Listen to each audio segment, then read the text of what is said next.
Let's welcome in NFL and CBS's Aditi Kinkhabwala. Aditi, it is always great to see you.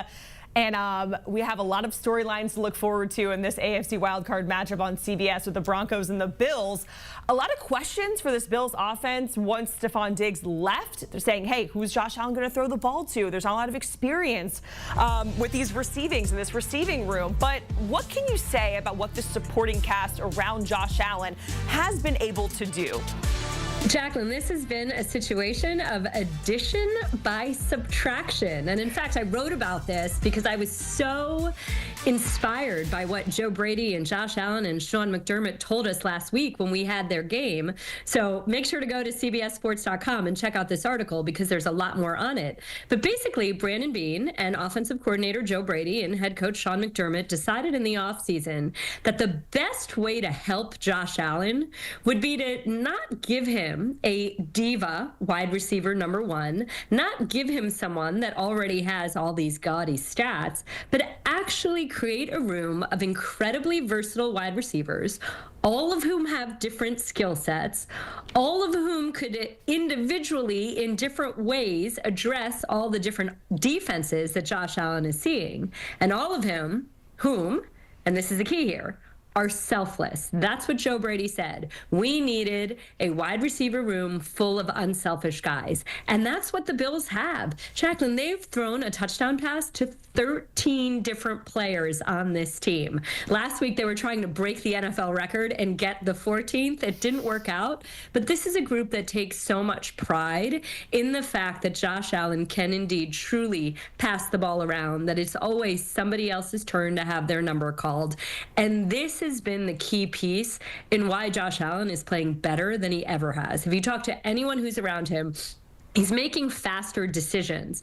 Part of that, Josh told us, is because he doesn't have to worry about forcing the ball into one person's hands. He doesn't have to worry about keeping any one receiver happy. He can simply go through his progressions. And then the other piece of it, of course, is Joe Brady's offense, the concepts, the way that Joe Brady, who's a hot head coaching candidate, is teaching things. The wide receivers know that if you are the third or the fourth progression, then you don't need to win early. You win when it's time for Josh Allen to be turning to his third or fourth progression. Everybody stays alive this way. So again, it's funny, we're talking about the MVP and we're saying, is Josh Allen doing more with less than Lamar Jackson is? If you ask the Bills, Jacqueline, they don't think that they are less. They actually think the less big names, the sum of that is more. Yeah, sometimes you don't need the big names, the flashy contracts, and all of that to have success, and they're proving it. Let's go to the AFC North. This is a division, Aditi, that you are very familiar with. You have covered for a very long time, and we have a great AFC North matchup in the postseason with the Ravens and the Steelers. Two football teams that are going in different directions coming into this one because the Ravens, they win the division, they're heavy favorites, and we have the Steelers, who are the surprise team of that division for most of the season, coming into this on a 4-game losing streak, and that offense just really can't get going. And a large part of that is George Pickens. What version of him do you think we're going to see in this game? Well, that's the $64 million question, right? It's funny that we're talking about the Bills remaking their wide receiver room to not have any one attention-sucking wide receiver. Well, that's the problem with the Steelers. I said this after week 2. I was on the sideline for the Steelers-Broncos week 2 game. And after that, I said, I have never, ever, ever seen a team have to devote so much energy to keeping one player's head in the game. And that was George Pickens. In between every drive, it was one player after another, be it tight end Pat Freiermuth, be it the quarterback, be it an offensive lineman, coming to have to talk to him and make sure that he was focused on the task at hand. Now, again, he's set off the local media this week. He has refused to talk to them. He's been feuding with them a little bit. The Steelers are certainly way more potent if they can get George Pickens going, but look, don't sleep on this Ravens defense. Kyle Hamilton and Marlon Humphrey are having monster seasons on the back end, and ever since John Harbaugh brought Dean Pease back in as a consultant, well, that pass defense is really shored up.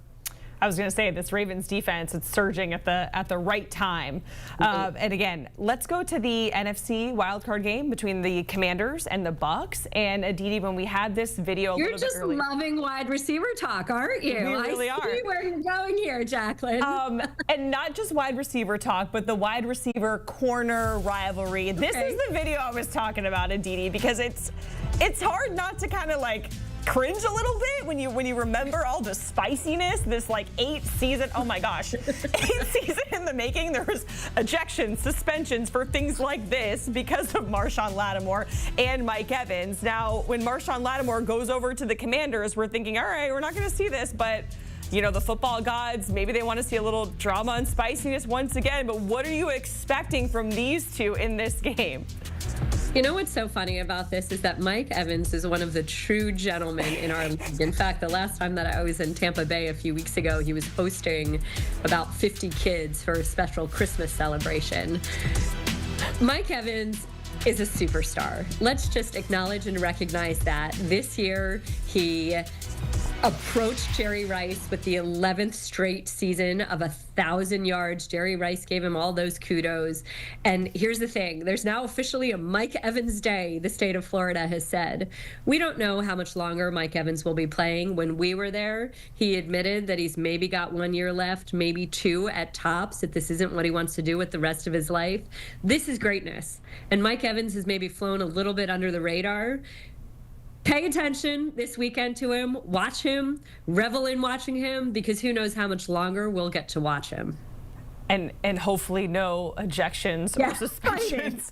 You know what, Jacqueline, you always wonder when it's somebody mild-mannered. I remember like AJ Green. Yes, it sort of oh my gosh. You what exactly is happening when that guy gets that riled up. So yes, I can guarantee you that both coaching staffs are hoping there's none of those extracurriculars come Sunday night. Yeah, I remember covering AJ Green in Cincinnati and thinking the same exact thing. I'm like, wow, this polite guy in the community, a true gentleman, and then, you know, there's just some guys that set him off. Let's go. The right guy gets under your skin. Exactly. Yep. Aditi, we're going to go into sort of like emptying the notebook vibes today, which is like one of my all-time favorite things. So we want you to hit us with your most underrated coaching storylines for the wild card round.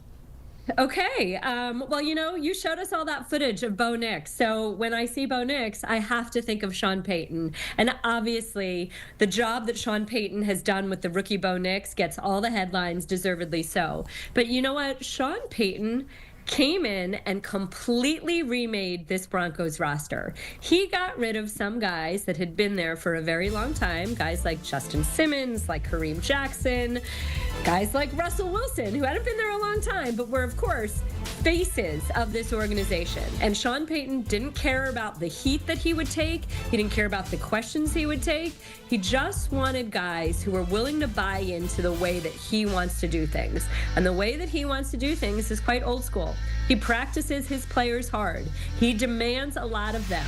But when you go to visit that Broncos team, that's exactly what you see. You see incredibly hard workers. You see people that are completely committed to the way that Sean Payton wants to work. And credit to him for saying, hey, there's a way that I want to do this, and I'm going to get guys in here that do it my way. And we saw. And then another one. Wait, let me give you another one. Since I mentioned DP.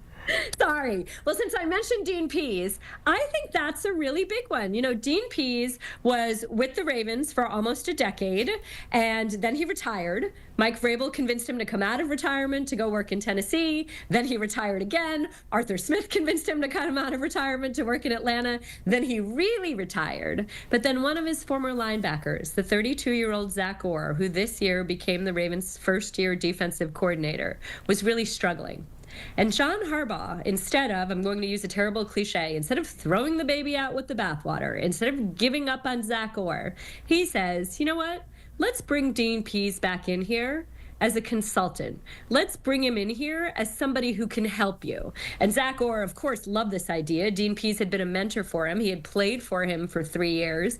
And that Ravens defense has completely turned things around. One of the worst pass defenses in the league has turned into, with Dean Pease's help, one of the best pass defenses in the league. They are very good at not giving up big plays. And since we just talked about George Pickens, that's one of the things that they hang their hats on. But again, This all gives credit to John Harbaugh, saying, how am I the best head coach? Well, that's by helping my assistant coaches. And what better help to assist a young, unseasoned coordinator than to bring in someone non-threatening who can help him do his job better.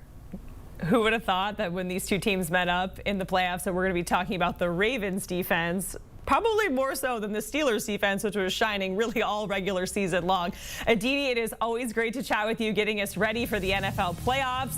And we have two big games for you on CBS for the wild card round, the Chargers and the Texans, Saturday at 4:30 Eastern. Then Broncos Bills, that is before that at 1 o'clock Eastern time. You can catch both of these on CBS and streaming on Paramount Plus.